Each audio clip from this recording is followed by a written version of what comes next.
Fall of the Republic 1.4 has been released. If you're subscribed on the Steam Workshop, your copy will automatically update, and there's a link to the Steam Workshop page in the description. Today we're going to be going over just what the release has added.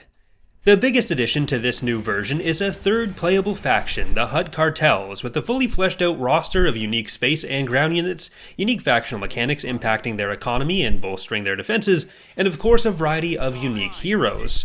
Once the 3.4 version of Thrawn's Revenge is also out, I'll be doing a full faction guide, but here we'll be focusing on some of their main content. In space, the Hutts tend to have tankier hulls and weaker shields, making them a bit less susceptible to focused burst damage, as attackers need to split their attacks between multiple hardpoints sooner than for other faction ships. Meanwhile, that same upfront burst damage is something that Hutts can really excel at themselves, given their wide availability of assault concussion missile launchers on their ships and carriers like the aging but still very effective Voracious, which can deploy large amounts of bombers.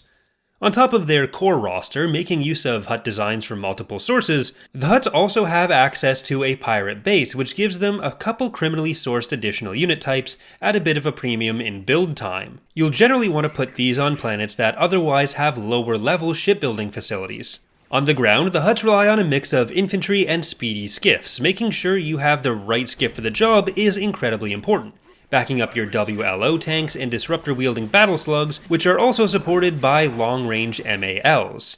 In the future, there'll be some more Hutt content to add, as there is with every other faction we do, including the iconic sail barges as a heavier vehicle option for them. But the Hutts do have about the highest amount of content we've ever done in a faction on their first release before, including a set of unique units available through intervention missions you're given throughout the game, and even a couple unique units available on your defensive garrisons on your structures.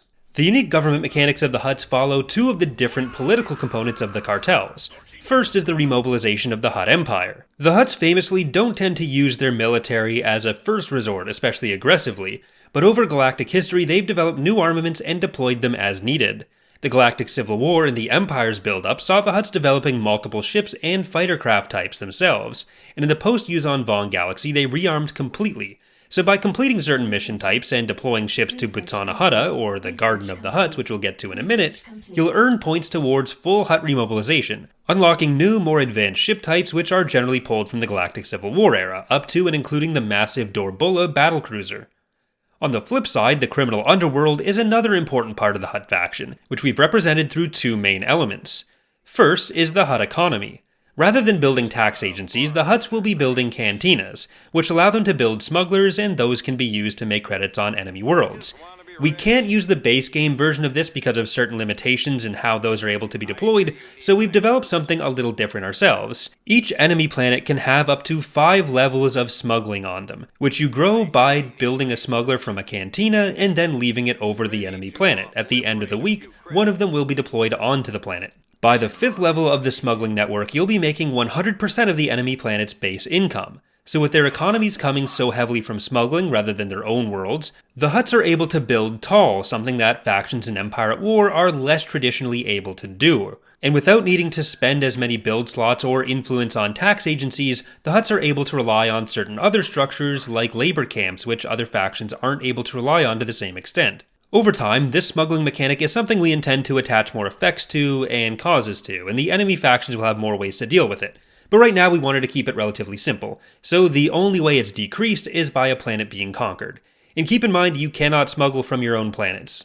As the Hutts grow their criminal network through deploying smugglers and completing missions, a criminal network score will also increase for them.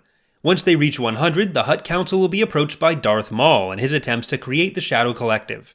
Right now, this mostly just means Maul and Savage Opress as heroes, but this will also be expanded in the future with other content as you form the new collective. The Hutts also have a hero who is able to eat enemy infantry, so that's fun too. Earlier, I mentioned the Butana Hutta mechanic. This is an especially unique mechanic for the Hutts. As a defensive-oriented faction trying to hide their true might from the rest of the galaxy, the Hutts are able to deploy ships they've constructed to a secret region of space, Butana Hutta. This is done from the Political Options build tab on the galactic level on planets where you have a fleet stationed. Deploying them raises your mobilization score, but it also means for a price in defensive battles you can call in these ships from your shipyard, and they'll aid in that defensive battle. This means given enough investment before and during a battle, you can turn around almost any defense, though if you scare the enemy off before you've destroyed the interlopers, that investment may not actually reduce their own resources very much either, so you have to judge how much it's worth bringing in. Many of the Hutt heroes have a Hutt Lord trait which gives bounty on destroyed enemy units, so luring in a big enemy fleet with one of these heroes present can be a great way to grow your economy as well. Once a ship has been called into a defensive battle, it'll reappear on the galactic level, so if you want to reuse it in a defensive battle, you'll need to redeploy it. The Hutts have been a big focus of the 0.4 release, but they're by no means the only new content. First, 3 new progressive galactic conquest maps have been added, called the Known Galaxy maps. This is the main progressive map where the Hutts will be present and factored in. The prior Clone Wars progressive maps are still available, albeit with a few quality of life changes to improve the layouts for people who want to continue to just focus on the Clone Wars rather than jump into the new 3-way wars. Story missions, like those present in the prior releases of Fall of the Republic, continue to be a major focus for the mod. 2 new historical maps have been added with a bunch of this story content, the Tenuta Skirmishes and Operation Night Hammer. Both explore some pretty obscure references in Star Wars history. Tenuta expands on the adventures of Admiral Kruge and his Tector-class fleet with 2 new story missions for the CIS and 3 for the Republic. Operation Night Hammer expands on several other references, including the duel between Yoda and Bibfashi Dark Jedi from Timothy Zahn's earlier novels, giving the Republic 5 missions in this galactic conquest, the CIS-3, and the Hutts their first and currently only story mission in a historical GC, though that will change over time too. And even if you've finished all of the historical maps in the 0.3 version, they're worth giving another visit. They've been given some layout adjustments, mechanic adjustments, fixes, and even some new missions in a couple of them, especially the Outer Rim sieges. When playing these historical Galactic Conquest maps, a new set of options has also been added at the start of the campaign, allowing you to choose whether you want to play the full story mode, play the story mode while disabling the intro, or just disable the story mode altogether and treat the map as just a smaller sandbox. Throughout any of these Galactic Conquests, whether historical or progressive, you'll also see several new ground maps. There are 15 total new ground maps applied across 26 different planets, adding to the variety of battlefields you'll be encountering, and that's assuming we haven't forgotten any. Additions and improvements to units and heroes aren't limited to the Hutts either. A swath of new voiceover lines and death clones have been added to several new and existing units and heroes, helping to improve immersion. Some new command staff options have also been added to every branch of the Republic, including Neja Halcyon as a Jedi option for some of our 90s Expanded Universe fans out there. But the biggest new area for all 3 factions in this category is a universal new system for adding fighter heroes to carriers. Rather than having a fixed carrier or being out on their own, fighter heroes have a sub-menu on the Political Options build tab. When you select one of these new heroes, a menu comes up allowing you to choose which hero's flagship you'd like to attach them to, with their tooltip showing who their potential options are.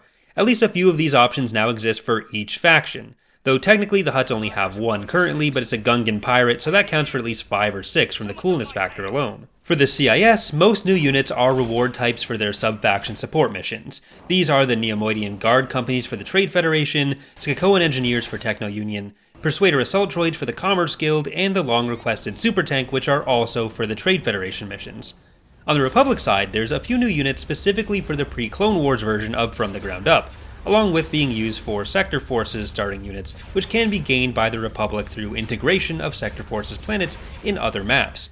But the biggest 2 new additions for them are the Maelstrom Carrier and the Procurator Star Destroyer, new capital ship types which people have also been waiting for a while. Rather than these being regularly available, these ships along with the Praetor have been added to a ship contract system via KDY or Kuat Drive Yards. We don't want the Republic to just be spamming these to the exclusion of other units given their intended playstyle. So as the game goes on, Kuat Drive Yards will make different amounts of these units available to you as the player and as the AI, with certain choices impacting the chances of a new ship becoming buildable. After the Order 66 path is taken, this is also how you'll be getting ISDs, Tectors, and Secutors, rather than the chance to just be given one for free every week. This is a similar system to the ship market of the CSA in Thrawn's Revenge, but the ships are available from your normal shipyards rather than requiring a separate structure. We've also expanded the influence unit pool of the mods, with Ilon, Thyrsus, and Kashyyyk getting unique unit types you can build at high influence levels, the Island Nova Guard, Thyrsus Sun Guard, and the Radov Fluttercraft on Kashyyyk, thanks to Toblerone for allowing us to use their model for that one. Beyond this, there's been some other major quality of life changes to the mods, including some new faction color selections to bring Fall of the Republic into line with Thrawn's Revenge and Revan's Revenge as we plan out all of the future factions for each. But as usual, these are only some of the biggest improvements made over the 0.4 release. The mod's main data folder, as well as the Steam Workshop changelog page, have a much more in-depth, though still not exhaustive, changelog with what's been changed and where you can find all the fun new content. As with any major update, saves from the prior versions are not compatible with the new release. If you would like to continue an ongoing campaign, there's a backup link to the 1.3 version on Mod Database, which is also linked in the description. As always, we really hope you enjoyed this new release, and we hope you're looking forward to the upcoming Thrawn's Revenge release as well.